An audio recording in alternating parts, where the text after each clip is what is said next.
Welcome back नाज़रीन, एक बार फिर से आपको खुशामदीद कहेंगे और छोटी ईद की बड़ी खुशियाँ आपको बहुत बहुत मुबारक हो। बड़ी खुशियाँ मैं इसलिए कहती हूँ कि ईद छोटी इसका नाम पड़ा हुआ है, लेकिन बड़ी खुशियाँ जो है ना वो आपको ईदी की सूरत में भी मिलती हैं, प्यार की सूरत में भी मिलती हैं, मोहब्बत की सूरत में भी मिलती हैं, गले लगने की सूरत में भी मिलती हैं। और ईद एक ऐसा त्यौहार होता है जब आपका दिल करता है कि अगर आप किसी से नाराज़ भी हैं या किसी से बातचीत नहीं हो रही तो चलें कोई बात नहीं यार, छड्डो पर वो जो हम लाहौरी पंजाबी में कहते हैं, और गले लगा लिया जाता है। बड़ों की भी कोशिश होती है, दो बहन भाई आपस में बात नहीं करे, चलो सुलह करा दो, ईद का त्यौहार है, छोड़ दो यार, इस तरह की बातें होती हैं। और ये छोटी छोटी चीज़ें जो हैं आप यकीन जानिए फैमिली में बहुत मैटर करती हैं। ये हमारी तहज़ीब, हमारा कल्चर, ईदें मनाना, सेलिब्रेट करना, दूसरों को साथ लेकर चलना, आई थिंक यही है वो चीज़ जो हमें दुनिया से थोड़ा सा यूनिक बनाती है। और यही मोहब्बतें हैं जो आपके काम भी आती हैं, मुश्किल वक्त में भी, अच्छे वक्त में भी। और जिस तरह से आपके घर में मेहमानों की आमद का सिलसिला जो है वो जारी सारी होता है। और अक्सर मैं आज एक बात कहना भूल गई कि अक्सर ये कहा जाता है कि ईद का दूसरा या तीसरा दिन, वो ईद का दूसरा या तीसरा दिन नहीं होता, वो यौम ससुराल होता है। वो मोस्टली ख़वातीन के लिए मैके जाने का दिन होता है और मर्द हजरात के लिए ससुराल में हाज़िरी का दिन होता है, वो चाहे लंच पे हो या डिनर पे हो। और ये मेहमानदारी जो है वो चलती रहनी चाहिए और चलनी भी चाहिए। ऐसी ही मेहमानदारी हम भी निभा रहे हैं सिटी 42 के स्टूडियो में, जहाँ मुख्तलिफ़ शख्सियात से आपकी मुलाकात करा रहे हैं। और मुलाकात में बड़ी प्यारी प्यारी मीठी मीठी बातें हो रही हैं, कोई सख्त सवाल नहीं हो रहा, कोई ऐसी बात नहीं हो रही कि ये ऐसे क्यों तो वैसे क्यों। ईद की बातें हो रही हैं, थोड़ी यादें ताज़ा हो रही हैं, ताकि आप भी याद करें कि ईदें कैसे गुजरती थीं और आज की ईदें कैसी हैं। तो आज जो स्टूडियो में गेस्ट मौजूद हैं उनका मैं तारुफ़ कराऊंगी। सबसे पहले मैं जिनकी तरफ जाना चाहूँगी, बड़े प्यारे इंसान है वो, और मेरे उस्ताद मैं अगर कहूँ तो गलत नहीं होगा, और मेरी ही फील्ड से उनका ताल्लुक़ भी है।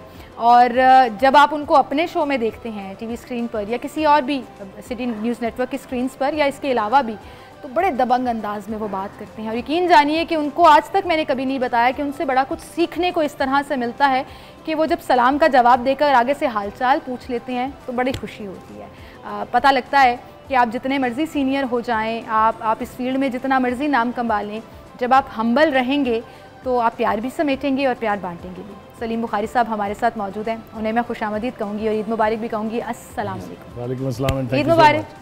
जो कुछ आपने मेरे बारे में कह दिया मैं पता नहीं डिजर्व करता हूँ वो या नहीं करता। और यकीन जानिए सर इस पे नहीं लिखा, लेकिन जो मैं बता रही हूँ कि ये इस पे नहीं अब लिखा। जो मैं कहने वाला हूँ आपको सुनना पड़ेगा जी। इसलिए कि मैंने बहुत सारे प्रोग्राम किए ईद के शो तो, और सीरीज़ बल्कि प्रोग्राम्स की हम करते हैं। ईद का जो कॉन्सेप्ट ओरिजिनल था उसके हवाले से जो गुफ्तगू आपने अभी की है, बड़ों को मनाने की, छोटों के गले लगने की वगैरह वगैरह, तो अब मफकूद होती जा रही हैं बातें। तो इस जनरेशन के लोगों को पता भी नहीं है कि ये इंस्टीट्यूशन था क्या। अगर आप इसके ओरिजिनल पर जाएँ कि ये इवेंट्स क्यों तख्लीक हुए थे, तो वो कॉन्सेप्ट तो अब भूलता चला जा रहा है। लेकिन इसके 3-4 पहलू हैं जो मुख्तसरन अगर आप इजाज़त देंगी तो मैं कह दूँ।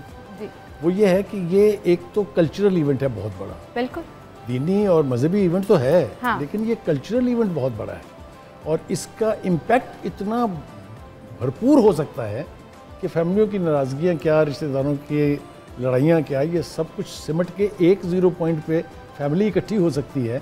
ये इस तरह के इवेंट्स थे जिनकी अहमियत अब वक्त गुजरने के साथ साथ ख़त्म होती जा रही है। बच्चियों का ईद के लिए तैयार होना, बेटियों के कपड़े बनाने के लिए बाज़ारों के चक्कर लगाना, मेहंदी लगवाने के लिए वहाँ रात को घर से निकलना, और ईदी और ईदी के बाद सेमियाँ और सेमियों के बाद कब्रिस्तान में, ये सारी रवायात अगर दम तोड़ जाएंगी तो मुआशरा जो है वो फुट जाएगा। तो मुझे बहुत खुशी हुई है ये सुन के कि आपको अभी तक वो ईद याद है। बहुत शुक्रिया बुखारी साहब, लेकिन अभी भी ये कल्चर अलाइव है और मैं इसका जिक्र इसलिए कर रही थी कि ये अलाइव रहना चाहिए, कि हमने ही अपने बच्चों को सिखाना है। इस पर मज़ीद बात भी करेंगे, बड़ा अच्छा आपने पॉइंट जो है वो रेस किया। लेकिन मैं अपने अगले गेस्ट की तरफ जाना चाहूँगी। लाहौरियों, अच्छा खाना खाते हो ना, साफ़ सुथरा खाना खाते हो, फूड के हवाले से, क्वालिटी के हवाले से परेशान नहीं होते, शक नहीं करते, तो उसका क्रेडिट एक डिपार्टमेंट को जाता है।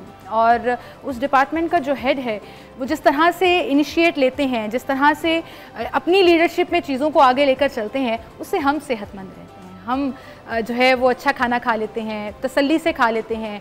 वो रेस्टोरेंट्स की ग्रेडिंग सिस्टम का जिक्र हो, वो साफ़ दूध की बात हो, वो प्योर केचप की बात हो, क्योंकि रमज़ान में हमने बड़ा केचप खाया ना, वो अचार की बात हो, वो किसी भी चीज़ की बात हो, अगर हमारा ये डिपार्टमेंट एक्टिव रहता है तो उससे फिर हम जो है वो सेहतमंद रहते हैं, बाखबर रहते हैं कि ये चीज़ करनी है और ये नहीं करनी। अगर हमने दूध को चेक करना है तो उसका तरीक़ेकार क्या है, वो मुख्तलिफ़ टिप्स की सूरत में भी, मुख्तलिफ़ छापों की सूरत में भी, जो असलियत है चीज़ों की हमें अपनी टीम के ज़रिए भी दिखा रहे होते हैं और बड़ी अच्छे तरीके से इस डिपार्टमेंट को लेकर चल रहे हैं जी। यकीनन आप जान गए होंगे पंजाब फूड अथॉरिटी की मैं बात कर रही हूँ और हमारे साथ DG Punjab food authority Mohammad Asim साहब मौजूद हैं, उन्हें मैं खुशामदीद कहूँगी। अस्सलाम वालेकुम सर। वालेकुम अस्सलाम सर, ईद बहुत बहुत मुबारक हो आपको। बहुत ईद मुबारक। बहुत शुक्रिया तशरीफ़ आवरी के लिए, तो शुक्रिया, लेकिन हमें सेहतमंद रखने के लिए शुक्रिया। जो छोटे छोटे और बड़े बड़े इनिशिएटिव्स और कैंपेन्स आपका डिपार्टमेंट चलाता है, उसका हासिल ये होता है कि कहीं ना कहीं उस पर जब बात शुरू होती है तो लोगों को पता लगता है कि अच्छा ये भी कोई चीज़ है जो हमारी अवेयरनेस के लिए बड़ी ज़रूरी है। रमज़ान कैसा गुजरा सर आप? मैडम रमज़ान अल्हम्दुलिल्लाह बहुत अच्छा गुजरा। रमज़ान में पंजाब फूड अथॉरिटी की टीम्स जो हैं वो पूरा रमज़ान सहरी और अफ्तारी में हमारे सीनियर ऑफिसर्स, फूड सेफ्टी की टीम्स जो हैं मुतहरिक रहे और हमने रमज़ान के अंदर अपनी इंस्पेक्शंस को नॉर्मल इंस्पेक्शन से ज़्यादा किया। और उसकी वजह क्या है? उसकी वजह यह है कि फूड सेफ्टी का और पब्लिक हेल्थ का एक डायरेक्ट ताल्लुक है। अगर फूड सेफ्टी यकीनी होगी तो हॉस्पिटल्स का जो है वो बोझ, वो बर्डन, वो बजट जो है वो कम होगा और जब इंसान सेहतमंद होंगे तो वो इबादत भी उतनी लगन से कर सकेंगे, वो जो है वो रोज़े को भी इंजॉय कर सकेंगे। अगर सेहत में कहीं पे कॉम्प्रोमाइज़ होगा, ना रमज़ान का मज़ा आएगा, ना रोज़ा रखने का, ना सहर व अफ्तार की जो खुशियाँ और बरकतें हैं उनको उस तरह से समेटा नहीं जा सकेगा। तो रमज़ान का महीना हमारा भरपूर जो है वो महीना गुज़रा है। इसमें हमने पंजाब फूड अथॉरिटी की टीम्स ने भरपूर कार्रवाइयाँ की हैं और तकरीबन 115 FIRs हमने रमज़ान में की जो मिलावट माफिया उसके ख़िलाफ़, और तकरीबन हमने 1 लाख लीटर के करीब दूध को तलफ़ किया। हमने तकरीबन 25,000 किलोग्राम। लोग रमज़ान में भी बाज नहीं आते, इसका मतलब कि जो जहन बेईमानी करने पर तुला हुआ है उसको ना रमज़ान का लिहाज है ना रोज़ों का लिहाज है। सही कह रही हूँ बुखारी साहब? मैं थोड़ा सा इसमें इजाफा अगर आप इजाज़त दें तो करूँ। इन्होंने जब कैंपेन लॉन्च की थी, हाँ जी, एक टेरर था।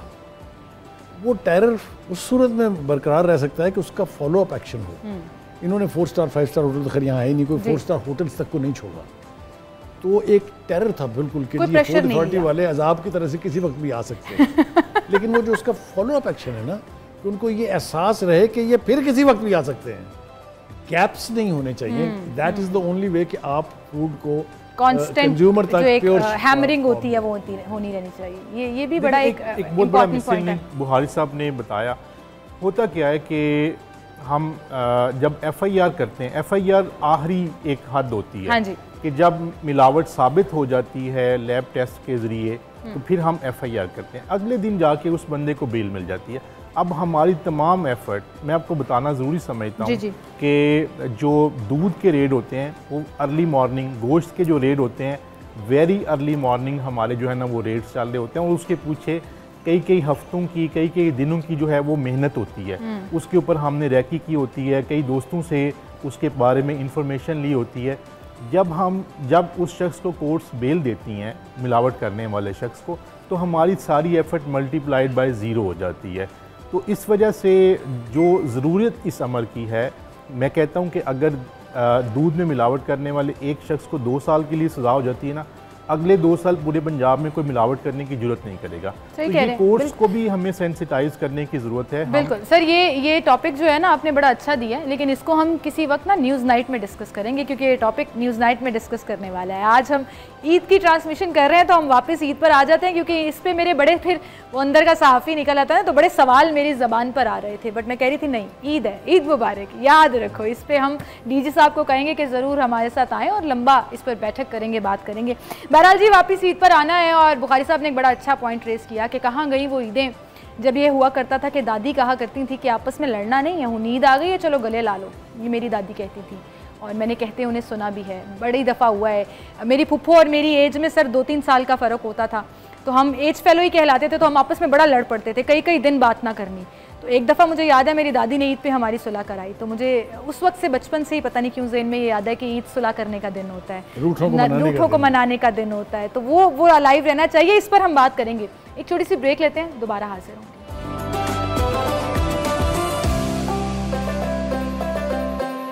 वेलकम बैक नाज़रीन, एक बार फिर से आपको खुशामदीद कहेंगे। और ईद का चूँकि दूसरा दिन है तो ये जानना मेरा बड़ा फ़र्ज़ है कि ईद का पहला दिन कैसा गुजरा, ईदियाँ बांटी या नहीं बांटी। और आप लोगों का भी उम्मीद है ईद का पहला दिन बड़ा अच्छा गुजरा होगा। बड़ों के लिए ज़रा जेब हल्की हो जाती है, छोटों के लिए जेब भारी हो जाती है, लेकिन ख्याल रखना, अम्मियाँ जो है ना वो आजकल बड़ी चालाक हो गई हैं मुख्तलिफ़ तरीक़ों से। हमारी अम्मी तो कहती थी कि इधर दो मैंने भी आगे देने हैं, बड़ी डायरेक्ट होती थी। आजकल की मदर्स जो है ना वो कहती है मेरे पास सेव करा दो, मुझे मेरे पास रखवा दो, बाद में कुछ ले दूंगी। और मुझसे पूछे मैं ये करती हूँ, मैंने कल किया भी है। और उसमें से 3, 4, 5, 6 नोट रख दिए बच्चों के लिए, बाकी सारे गायब कर दिए। ये चालाकी जो है ना हम माएँ आजकल की जनरेशन जो है ना वो बहुत करते हैं। तो बुखारी साहब, आप ईदी देने में कितने सखी हैं? सखावत की बात तो मेरे ख्याल से शायद आप डिटर्मिन करेंगी जब मैं बताऊंगा आपको। लेकिन मेरा पैराफिनेलिया चूँकि बहुत बड़ा है, मैं दादा भी हूँ, नाना भी हूँ, नाना भी हूँ, परदादा भी हूँ, तो उस एतबार से मेरा पैराफिनेलिया बहुत बड़ा है। हाँ। तो उन सबको मुझे उसके लिए बाकायदा मुझे प्लानिंग करनी पड़ती है। अच्छा। यानी 1 हफ्ता पहले से वो लिफाफे बनने शुरू हो जाएंगे, तो एक होल रिचुअल्स है। हाँ। लेकिन इस वक्त जो बात आप कह रही हैं उसको थोड़ी सी वजाहत जो है बहुत ज़रूरी है। बिल्कुल, ये भी एक रिचुअल था, ईद का रिचुअल है ये। ईद जो है इससे ना तो कोई मकान बनने जा रहा है, ये एक ऐसा इवेंट है जो आपको इन्वॉल्व करता है अपने बच्चों के साथ और बच्चों को अपने बड़ों के साथ। हाँ। आप बच्चे इस कोई खैरात नहीं मांग रहे होते, वो अपना हक मांग रहे होते हैं। वो आपसे ये थोड़ी कहते हैं कि अल्लाह के नाम पे हमें दे दो, कहते हैं आपने इतने नहीं इतने देने हैं। रोब डाल के मांगते हैं, तो ये देनी है कि नहीं देनी, वो ये वाला एलिमेंट, पेमेंट ऑन डिमांड। हाँ हाँ, बिल्कुल बिल्कुल सही कहा। ये कि घरों में बच्चियों के साथ स्पेशल सलूक होता है, होना चाहिए। दे सर्टेनली डिजर्व मोर, इसलिए कि एक तो उनके छोटे छोटे से ख्वाब, छोटी छोटी सी ख्वाहिशें होती हैं।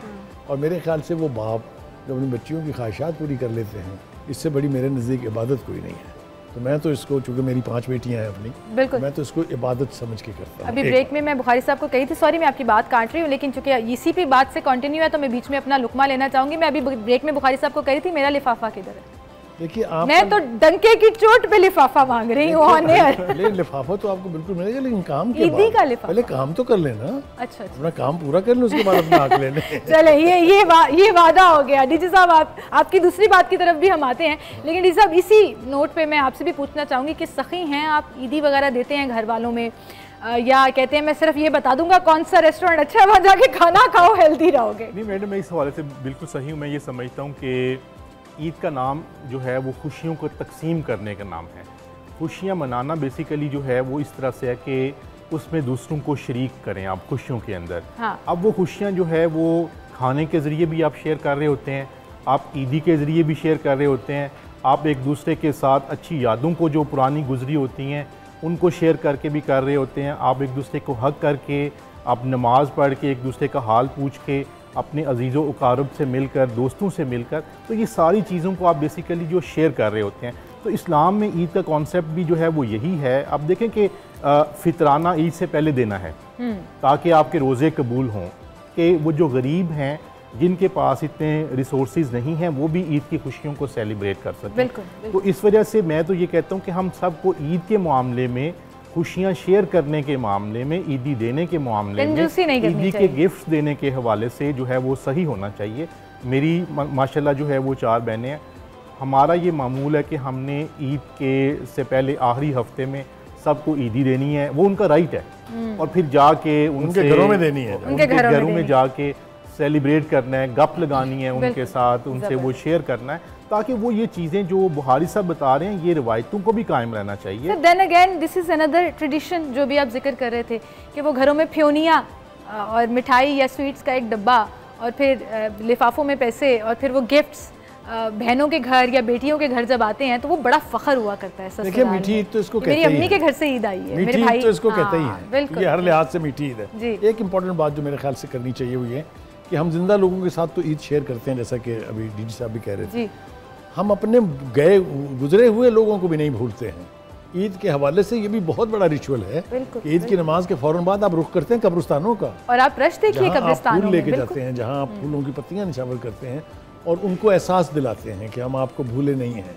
मेरे ख्याल से ईद को जितना आप एक्सप्लोर करते जाएंगे, इसमें से ऐसे पहलू निकलते जाएंगे कि इंसानी जज्बात जो हैं वो भड़क भी उठते हैं। और मेरे ख्याल से ये पैशन जो है, इसको मैं तो कहूँगा इट्स ए पैशन, और इस रवायत को जितना स्ट्रांगली आप लेके चलते रहेंगे, ये ज़िंदा भी रहेगी और इसके बेनिफिट्स भी मिलेंगे आपकी पूरी फैमिली। बिल्कुल बिल्कुल, और ये हमें सिखाना है जी, हमने अपनी आने वाली नस्लों को ये तमाम बातें उनसे करनी है, उनको बताना है, उनसे करवाना है, ताकि जो हमारी आदत बचपन से पड़ी हुई हैं वो आगे हमारे बच्चों में भी पढ़ें। तो डीजी साहब, ईद का पहला दिन कैसा गुजरा, क्या क्या किया आपने? जैसे अभी हम जिक्र कर रहे थे, तो आपकी भी बड़ी मसरूफियात ऑफिशियली भी होती होंगी ईद के हवाले से। मैडम, इसमें ईद जो है वो पढ़ने के बाद हम लोगों ने थोड़ा सा, जैसे मैंने पहले अर्ज़ किया कि उन खुशियों को शेयर करना चाहिए। हम SOS विलेज गए, SOS विलेज में जो बच्चे हैं उनके साथ हमने ईद के गिफ्ट्स उनसे शेयर किए, उनके साथ मिलके जो है वो ईद मनाई, उनके साथ उनको एक एहसास जो है वो ये फीलिंग आई कि हमारे साथ जो है वो फूड अथॉरिटी के लोग जो है वो उन्होंने ईद को सेलिब्रेट किया। उसके बाद हम चाइल्ड प्रोटेक्शन ब्यूरो गए, वहाँ पे जो बच्चे और बच्चियाँ थे उनके साथ हमने गिफ्ट हैम्पर्स उनसे भी शेयर किए। उनके चेहरे के ऊपर जो खुशी हमें नज़र आई ना, मैं ये कहता हूँ कि हम अपने बच्चों को, जो अपनी औलाद हैं, उनके ऊपर, उनके चेहरे पे खुशियाँ देखना चाहते हैं, लेकिन जब आप किसी के बच्चे के चेहरे के ऊपर जो है वो खुशी देखते हैं तो उसकी जो, मैं समझता हूँ कि फीलिंग है ना, वो ज़्यादा है। क्योंकि वो ऐसी फीलिंग है कि जो अल्लाह ताला को पसंद है, वो ऐसी फीलिंग है कि जिससे अल्लाह ताला राज़ी होता है कि ये उन लोगों के साथ मिल के ईदी सेलिब्रेट कर रहे हैं जिनके साथ शायद ईद सेलिब्रेट करने वाले लोग कम हैं। बिल्कुल सही। और कॉन्सेप्ट भी यही है कि हमें दूसरों का ख्याल रखना चाहिए, अपनी खुशियों को, जो अल्लाह ताला ने हमें नेमतें दी हैं, जो हमारे उसकी हमारे ऊपर इनायात हैं, उनको दूसरों के साथ शेयर करना चाहिए। वो एक बुजुर्ग कहते हैं कि आपने कौन सा अपने पास से शेयर करना है, वो आपने अल्लाह ताला के दिए हुए में से ही शेयर करना है। बिल्कुल सही कह रहे हैं जी, बिल्कुल सही कह रहे हैं। अगर आप रियलाइज़ कर लें कि आप वो ब्रिज हैं, आप ये वसीला हैं जो जिसके तहत जो है वो उनको वो खुशी पहुँचेगी, तो अल्लाह ताला has chosen you for something only if you realize it, कि आपका रोल असल में इसमें है क्या। सही कह रही हूँ बुखारी साहब? देखिए, बिल्कुल ठीक बात है, लेकिन मैं एक थोड़ी सी इसकी और वजाहत कर दूँ कि अल्लाह ताला ने भी टीयर्स बना दिए हुए हैं। तो पहले आपने अपनी ईद की खुशियाँ बांटनी है अपने घर वालों के साथ, फिर आप दूसरा टीयर है अपने हमसायों के साथ, तीसरा टीयर है वो जो ज़रूरतमंद हैं, चौथा टीयर है वो जो आपके दूर पार के अजीज़ हैं। मिसाल के तौर पे जो आपने कहा, ईद तो असल ईद तो अगले दिन होती है। ससुराल house is not a simple thing, वो तो बहुत बड़ा रिचुअल है वो। तो वो सारा कुछ भी देखें, this every step is to bring other closer. बिल्कुल, चाहे वो गुरबा के साथ है, चाहे वो हमसायों के साथ है, चाहे वो बच्चों के साथ है, चाहे वो बुजुर्गों के साथ है। बिल्कुल, every tear brings people closer. And मेरा ख्याल से ईद का ओरिजिनल और बेसिक कॉन्सेप्ट ये जो ईदगाहों का कॉन्सेप्ट था कि ईद पढ़ेंगे बहुत सारे बड़े इलाके के लोग एक जगह, वो भी उसका भी कल्चरल एस्पेक्ट है कि अब मुख्तलिफ इलाकों के लोग आएँ, मिलने की मुलाकात की बारी आ जाएगी, मुलाकात हो, बल्कि एक दूसरे के साथ अपने मसाइल शेयर करें। बिल्कुल, देखिए ना, ये इसके पीछे बहुत बड़ी फिलॉसफी है। बिल्कुल सही कह रहे हैं। और ये इसी को आप फैलाते चले जाएंगे तो एक और बात जो मैं भूल जाऊंगा, जो मैं शुरू में कह रहा था कि रवायतें जो है वो जिंदा रहनी चाहिए। ईद कार्ड, हाँ, ये एक ऐसी चीज है जो ना पैदा हो गई। ये हमारी मशीन जो है, इसने हमसे सब कुछ ले लिया है, बहुत कुछ छीन लिया है। आप जरा सोचिए, डिजिटल ईद कार्ड आ गए, के लिए, भाई के लिए, दोस्त के लिए ईद कार्ड की जो तलाश होती थी, हफ्ता पहले से आप बुक शॉप्स के चक्कर लगाने शुरू कर देते थे। सर वो जो शेर मुझे याद है, बचपन में मैंने बड़े शेर लिखे हैं उस ईद कार्ड पे अपनी सहेलियों को दिए। इसी तरह से मेहंदी लगवाने का कॉन्सेप्ट, अब तो वो भी है, छप्पे लगवाना और है लेकिन वो जो घरों में बैठ के बच्चियां आपस में लगाया करती थी, वो खत्म हो गया। वो भी एक पैशन, बिल्कुल कम हो गया। हाँ, फैशन आ गया ना ज्यादा, अब हमें वो वाली चाहिए डिजाइन वाली। इसीलिए मैं कह रहा हूँ कि मैंने शुरू में आपकी तारीफ भी इसलिए की कि ये जो आप कन्वे कर रही हैं लोगों को कि नहीं, ये कुछ भी होता था, हाँ, इससे जारी रहेगा। बिल्कुल सही कह रहे हैं। एक छोटी सी मुझे ब्रेक लेनी है। मेरे प्रोड्यूसर साहब कह रहे हैं आपने खुद तो मेहंदी लगाई नहीं और मेहंदियों की आप बात कर रही हैं, तो मैं उनको ज़रा बताना चाहूँगी कि जब आप ईद पे छुट्टियाँ नहीं देते ना और चांद रात तक हमसे काम कराते हैं, तो हमारे पास टाइम नहीं होता। और आपने मुझे जो आज मैं इनके साथ सारा टाइम स्पेंड कर रही हूँ ना, लेकिन मेरा जो यौम ससुराल मेरे शौहर के लिए और मेरे लिए यौम मैका है, वो कल का दिन है। तो मैं आज रात घर जाकर मेहंदी लगाऊंगी और फिर जो है वो इसको एंजॉय करूंगी। बहरहाल जी, एक छोटी सी ब्रेक लेनी है मुझे, दोबारा हाजिर होंगे हमारे साथ।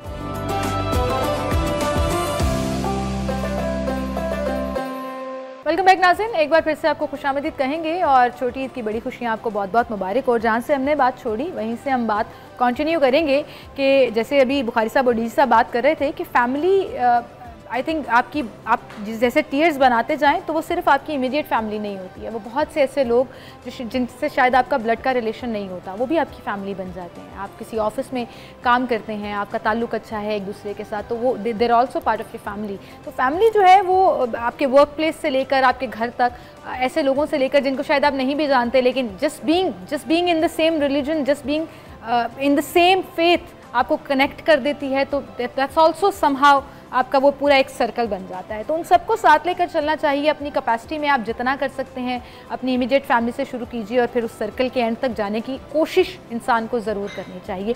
सो डीजी साहब, अभी जैसे हम जिक्र कर रहे हैं ईद का, त्यौहार का, मैं आप दोनों से एक सवाल अब करना चाहूँगी कि अगर हम अपने बचपन की ईद, जैसे मुझे याद आ रही है और बहुत सी ऐसी चीज़ें, आपने ईद कार्ड का जिक्र किया तो मुझे याद है कि वो ईद कार्ड सिर्फ ईद मुबारक के नहीं हुआ करते थे।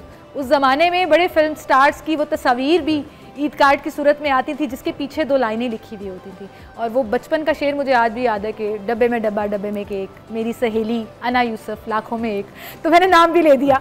तो ये जो रवायतें हैं छोटे होते हुए 10 रुपये का, 5 रुपये का वो कार्ड आना, तो आपके बचपन की ईद की कोई एक याद, कोई एक ट्रेडिशन जो आपको लगे कि अब वो नहीं है, उस वक्त बड़ा मज़ा आता था? मैडम, ये एक तो कार्ड्स वाली जो बात आप कर रही हैं, बिल्कुल ऐसे था कि हम दोस्त और उसके मिजाज के मुताबिक जो है वो कार्ड सिलेक्ट किया करते थे। अगर कोई दोस्त थोड़ा सा रिलीजियस है तो आयतों वाला कार्ड उसके लिए करते थे, कोई थोड़ा सा क्रिकेट को पसंद करता है तो किसी क्रिकेटर की तस्वीर वाला कार्ड ले लिया करते थे, और उसमें फिर शेर भी उसी हिसाब से जो है ना वो तरतीब। अच्छा, आप भी शेर लिखा करते थे? बिल्कुल, ये जो आप शेर बता रही हैं, डब्बे में डब्बा, डब्बे में केक, मेरा दोस्त लाखों में एक, आपको याद है? वाह। जो है ना वो लिखा करते थे और उसको बाकायदा एंजॉय करते थे। और वो जैसे ये है कि एक हर कोई कि मुझे उसकी तरफ से कार्ड आ गया, मैंने भी उसको जो है वो कार्ड भेजना है। और फिर ईदी लड़कियां तो, सर सॉरी बात काट रही हूँ, लेकिन मुझे अब याद आ गया कि मैंने स्कूल के ज़माने में ईदियों के बड़े वो हैम्पर टाइप, उस वक्त तो नहीं कहते थे हम लोग, कहते थे ईद का बॉक्स बना के देते थे जिसमें चूड़ियाँ, मेहंदी और छोटी सी कोई चीज़ लेके अपनी पॉकेट मनी से जब आप बहनों को, बेटियों को देने के लिए जाते थे तो बाकायदा एक पैकेज बनती थी। बिल्कुल, और उसमें सारी चीज़ें ज़रूरत की रखी होती थी। अब होता है पैसे दे दिए और सूट दे दिया, बाकी चीज़ें खुद ही पूरी कर लो। मैंने कहा ना कि वो सुकड़ता जा रहा है, इसको सुकड़ने नहीं देना चाहिए। लेकिन वो जो चीज़ जो आप बता रही है ना, वो गिफ्ट हैम्पर देने का एक अपना मज़ा है।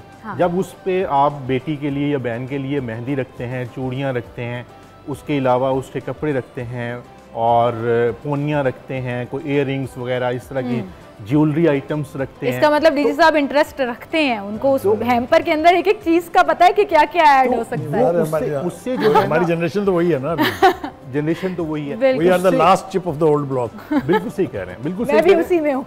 तो उसको जो है ना, उससे एक ज़्यादा आपकी चाहत, आपकी जो उनके लिए एक फीलिंग्स हैं, आपकी उनके लिए मोहब्बत है, वो सारी शो हो रही होती है। ये गिफ्ट अदरवाइज जो है वो एक तरह से वो टोकन ऑफ लव है जिसने पूरा 1 साल के लिए चलना है। होता क्या है कि ज़िंदगी इतनी मसरूफ़ हो गई हुई है कि उसके अंदर आपको शायद इतना टाइम नहीं मिलता। फ़ोन पे हफ्ते बाद, 15 दिन के बाद बात कर ली, लेकिन वो जो ये गिफ्ट होता है ना, गिफ्ट का एक्सचेंज जो है वो आपकी मोहब्बत को दोबारा से तरोताज़ा कर देता है। आपके रिश्ते में जो थोड़ी बहुत मसरूफियत की वजह से दरार आ चुकी होती है, तो वो जो है वो तजदीद ताल्लुकात हो जाती है। बिल्कुल बिल्कुल। और वो एक और एस्पेक्ट, अगर आप, मैं कलमी कर रहा हूँ, आपकी माफ़ी चाहता हूँ, चांद रात, आप चांद रात भूल रही। असल पैशन तो वहाँ से शुरू होता था कि जो घर के हेड्स हैं वो कोशिश करते थे कि जल्दी पहुँचे। अगर किसी दूसरे शहर में नौकरी करते हैं तो उनकी ख्वाहिश होती थी कि चांद रात को बच्चों को लेके निकलना है। और बच्चों की वो ईद से भी ज़्यादा खुश होते थे वो चांद रात को निकल के। सारी रात नींद नहीं आती थी, सुबह ये कपड़े पहनने, ये पिन्ने लगानी है, इस तरह से करना है, वो एक्साइटमेंट जो है सारे इस्त्री करके प्रेस करके टांगने हैं ताकि सुबह रहमत ना। अब वो एक्साइटमेंट कम हो गई है, चांद रात वाली excitement should come back. Let me tell you that. बिल्कुल that is the beauty of the event. बिल्कुल सही कह रहे हैं, बिल्कुल सही कह रहे हैं। And we are talking about it just because लोगों को याद आए कि ये होता था और हमें ये करना है। अगर हम नहीं कर रहे, अगर आप कर रहे हैं तो वेल एंड गुड, और अगर नहीं कर रहे तो पल्ले बांध लीजिए। बड़ी ईद, फिर आगे से जितनी ईदें आएँ, अल्लाह सबको सलामत रखे कि ये जो रिचुअल्स हैं, जिन ट्रेडिशंस का हम जिक्र कर रहे हैं, ये बड़ी प्यारी हैं और इनको हमें ज़िंदा रखना है। बहरहाल गुफ्तगू का सिलसिला आगे बढ़ाएंगे, एक छोटी सी ब्रेक लेते हैं, दोबारा हाजिर होंगे।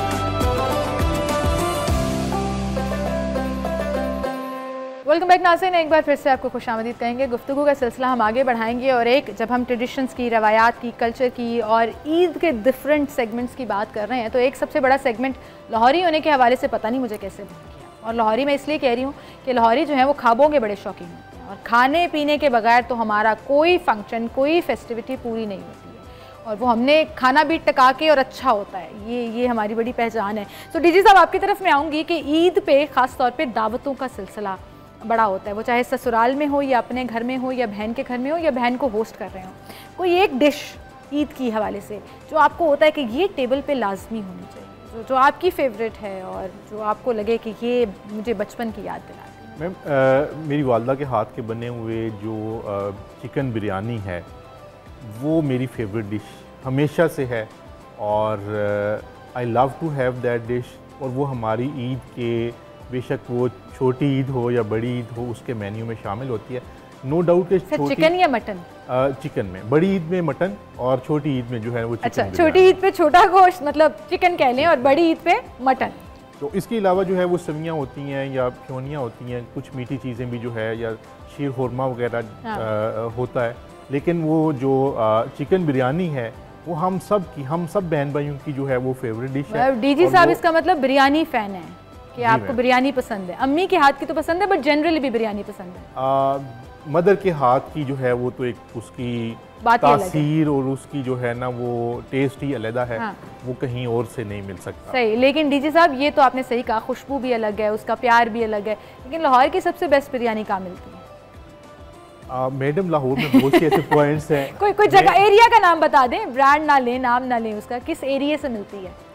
चखी होगी आपने, पकड़ी भी बहुत होंगी, डांटा भी बहुत होगा, जुर्माने भी किए होंगे, लेकिन कोई एक अच्छी बिरयानी स्पॉट किस एरिया में? बरकत मार्केट में 2 पॉइंट्स हैं, शादमान में 1-2 पॉइंट्स हैं, तो वहाँ से अच्छी चीज़ें। इसका मतलब हमारे डीजी फूड जो है वो फूडी भी हैं कि उन्हें पता है कि कहाँ से अच्छा खाना मिलता है। बुखारी साहब, टेबल पे एक डिश जो आपको होता है कि हर ईद पे लाजमी होनी चाहिए? देखिए, पहली बात तो ये, चूँकि मीठी ईद है लिहाजा मेरा तो फोकस हमेशा मीठी चीज़ों पे होता है।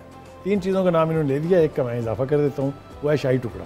यानी फेनियाँ बनेंगी, हाँ। सेवियाँ बनेंगी, शीर खुरमा बनेगा और शाही टुकड़ा बनेगा। इतना सारा मीठा? ये इतना सारा मीठा इसलिए खाने को आपको इजाजत है घर से? शुगर पेशेंट हूँ, इसके बाद इसीलिए कह रही हूँ ना कि दुनिया की कोई ताकत मुझे नहीं रोक सकती। तो ईद इसका मतलब आपका चीट डे होता है? इसको मैं हर लिहाज से मीठी बना के छोड़ता हूँ। तो आपने कल हथौला नहीं रखा? कल भी और आज भी। आज भी? और घर वालों ने टोका नहीं? टोक शोक तो चलती रहती है, मतलब जिस घर में टोक नहीं है वो तो घर आबाद ही नहीं है। कैसे है। चलती है मैं बताती हूँ, आप वो करते हैं चोरी छुपे। नहीं, चोरी छुपे नहीं, चोरी खा लिया। चोरी छुपे से मुराद के कोई देख नहीं रहा तो खा लिया, एक कान बंद कर लिया, बुड़ चल रही है। ये भी बिल्कुल ठीक है, लेकिन आपने बुखारी साहब की सारी बातें मानी है, सब एडवाइजेस मानी है, ये वाली नहीं मानी है। और इस पे मैं भी आपसे नाराज हूँ कि अपनी हेल्थ का ख्याल रखना, सही कह रही हूँ ना डीजी साहब, ये बहुत ज़रूरी है। और शुगर पेशेंट्स खास तौर पे ईद पे जो है, मेरे अपने पेरेंट्स को शुगर है और मेरे मामा तो मेरी बहुत ज़्यादा ख्याल रखते हैं, लेकिन मेरे वालिद साहब थोड़ा सा आपकी तरह के हैं और वो केयरलेस हैं और वो उनका जब हाथ पड़ता है हर दफ़ा मीठा निकाल के जो है वो खा जाते हैं। जो मेरे डॉक्टर थे उन्होंने कहा था कि गोलियों से शुगर कभी कंट्रोल नहीं होती है, ये डाइट से होती है। हाँ, ये बात मैं मानता हूँ उनकी। तो मैंने डाइट से 15 साल से मैं शुगर पेशेंट हूँ और एक सिर्फ 250 यानी mg की मैं ग्लूकोफेज की एक गोली रात को खाता हूँ, that's all. Rest is all diet control and the credit is not. चलें, इस पूरे साल में एक दिन का चीट डे आपको अलाउ कर देते हैं, लेकिन मैं फिर भी कहूंगी go to me, credit goes to the wife. लेकिन मैं फिर भी कहूंगी कि अपना ख्याल रखना आपने बहुत ज़रूरी है। डीजी साहब, आपकी तरफ मैं आऊँगी और चूँकि हमारा ये जो आवर है, ये जो हमारा टाइम है अब इख्तिताम की तरफ पहुँच रहा है और बड़ा अच्छा लगा आपसे बात करके भी, गुफ्तगू करके भी, क्योंकि अक्सर हम डिफरेंट एक्शंस में देखते हैं जो मुख्तलिफ पोस्ट्स पर लोग होते हैं, जो ऑफिसर्स होते हैं, जो काम कर रहे हैं अपना, और डिफरेंट तरह से उनसे बात होती है। लेकिन यहाँ ईद पर बैठकर थोड़ी गपशप भी लग जाती है, थोड़े हंसी मजाक भी हो जाता है, ताकि लोगों को ये रियलाइज़ हो कि हम सब in the end of the day Pakistani हैं, हम सब ह्यूमन बीइंग हैं और हम सब हर तरह की चीज़ें इंजॉय भी करते हैं। तो इन दी एंड एक मैसेज, बहुत शॉर्ट सा मैसेज जो आप लाहौरियों को देना चाहें वो क्या होगा? देखिए, मैं ये मैसेज देना चाहूँगा कि अच्छा खाएँ, मुनासिब खाएँ, ओवर ईटिंग नहीं करें और उसके साथ साथ कुछ ना कुछ जो है वॉक या एक्सरसाइज करें। आप जितना कम खाएंगे, जितना भूख रख के खाएंगे, वो आपकी सेहत के लिए उतना ही अच्छा है। और रात का खाना कभी भी लेट नहीं खाएं, जल्दी खाएं और कोशिश करें कि खाने के 2 घंटे के बाद जो है वो सोएं। कुछ ना कुछ वॉक करें, आप सेहतमंद होंगे तो मुआशरे की तामीर व तरक्की में, अपने बच्चों की जो है तरबियत में, उनकी तालीम में आप अपना अच्छा किरदार अदा कर। बिल्कुल सही, बिल्कुल सही। डीजी साहब का तो एक हेल्दी सा मैसेज आ गया। बुखारी साहब आपका एक खूबसूरत। देखिए मैं मेरे ख्याल से अगर आप यानी उस महदूद करना चाहूँ गुफ्तगू को, तो 90% सिविलाइज्ड सोसाइटीज़ जो हैं वो अपने कल्चर और अपनी ट्रेडिशन पर चल रही हैं। बरतानिया में से अगर आप शेक्सपियर निकाल दें तो वहाँ वो धड़ाम से गिर पड़ती है। सही बात। इसी तरह से जो हमारी रवायात जिनका मैंने डीजी साहब ने आपने जिक्र किया, मेरा पैगाम ये है यंग लोगों से, जो नेक्स्ट जनरेशन है, कि खुदा के लिए इस रवायत को न मरने दें, और जब तक रवायत जिंदा है सोसाइटी मर नहीं सकती। सर उधर नहीं इधर इशारा करें, यंग लोग यहाँ बैठे हैं, मैं कहूँगी मैं यंग लोगों को। बहरहाल बहुत शुक्रिया जी, बड़ा अच्छा लगा आप लोगों से बात करके, गुफ्तगू करके, एंड आई एम श्योर लाहौरियों ने भी इस गुफ्तगू को बड़ा इंजॉय किया होगा। बहुत सी मेमोरीज़ याद की होंगी, बहुत से ट्रेडिशंस हमें कह रहे होंगे कि ये तो भूल ही गई आप, तो चलें आपको तो याद आ गया ना। असल मकसद यही था कि आपको याद कराना कि वो बचपन की यादें, वो ट्रेडिशंस हमने फॉलो करनी है, अपनी अपनी फैमिली, अपनी अपनी चीज़ों को साथ लेकर। बहरहाल एक छोटी सी ब्रेक की तरफ मुझे जाना है, कुछ ही देर में आपसे दोबारा मुलाकात होगी कुछ नए मेहमानों के साथ, और आपका और मेरा सिलसिला आज सारा दिन ही चलता रहेगा। छोटी ईद की बड़ी खुशियाँ आपको बहुत मुबारक।